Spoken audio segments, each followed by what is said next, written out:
inaagaw ko si Ivan sa'yo? Angel, mas nauna ko siyang maging best friend bago ko siya naging boyfriend. Yeah, you're right! Pero best friend ka lang! Oo, alam kong best friend lang ako. Kaya nga ginagawa ko ito para makatulong sa problema niya, Tita Gwen. Ginagawa ko ito para sa best friend ko. Patch, yun ba talaga yung dahilan kung bakit kasamahin sa hair and makeup na yan? Nagpapaganda ka? Para sa kanya lahat ng to, di ba? Why? Because you want him to see you friendly? Hindi!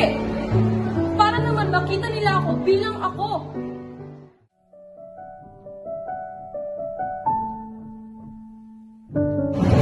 My God! Talaga na nun!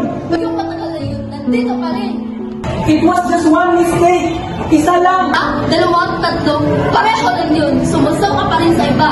Lasing ako nun! Hindi na palusot yun. Kahit lasing ka, alam mo ang ginagawa mo. Kaya nga nag-sorry agad ako sa inyo nun, di ba?